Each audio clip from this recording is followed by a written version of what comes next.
In this video, I'll show you how to blur the background of a video.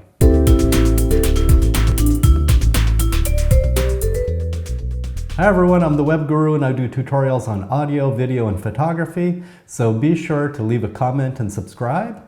And here inside of Premiere Pro, I have an interview clip already inside of the timeline, and I would like to blur the background.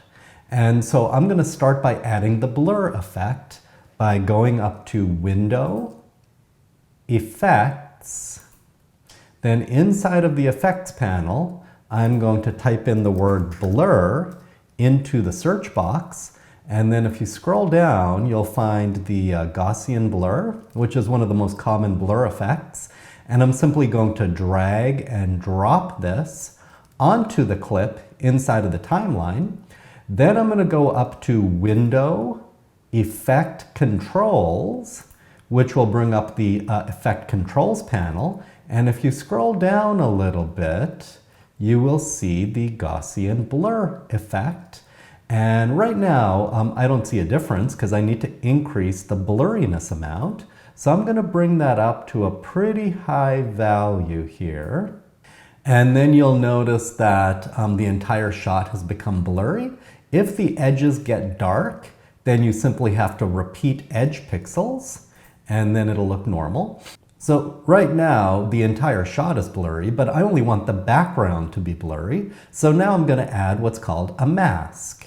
You can see right under the word Gaussian Blur, there's three types of masks: an ellipse, a rectangle, and in this case, I'm going to use the free draw Bezier using the pen tool. So I'm going to click on the pen tool, and then over here in the program monitor, I am going to trace the outline of the woman simply by clicking. Now, if you're good with the pen tool, you can click and drag to create nice curves. But if you're a beginner to the pen tool, then I would recommend just clicking multiple times until you've traced all around her. And then at the end, make sure you click back on your original point so that way you can close the mask. Now, right now, the woman is blurry, so we need to invert the mask by clicking over here on the inverted option. And now you'll see the background has become blurry. Now, if I play the clip, it's not going to look great. You'll see, I'm going to click on Gaussian Blur here. You'll see that there is a kind of a hard edge, and it doesn't look professional. So now we need to make some modifications. So let's come back and click on Mask 1 here. If you need to adjust any individual points, then go back to the selection tool here, and then you can just click and drag any one of these points to move them around. So I'm going to adjust some of the points. And then I'm also going to come back here. There's something called mask expansion. So I'm going to actually increase the mask expansion value. And what that does, it will essentially increase the size of the mask. And then I'm also going to increase the mask feathering. The feathering will soften the edge of the mask, and it'll make it much more gradual and professional looking. So now when I play this, it's probably going to look a lot better. So here in the timeline, I'll show you the before and the after. This is what it looks like now. And then if I click on the little FX button, this is the original clip. And now this is the masked clip. So it's actually quite believable and looks pretty good.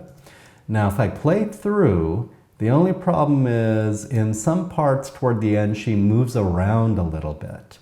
And so if you need to move your mask, I'll show you a couple ways. So over here, I'm going to click on Mask 1 so that I can see the mask.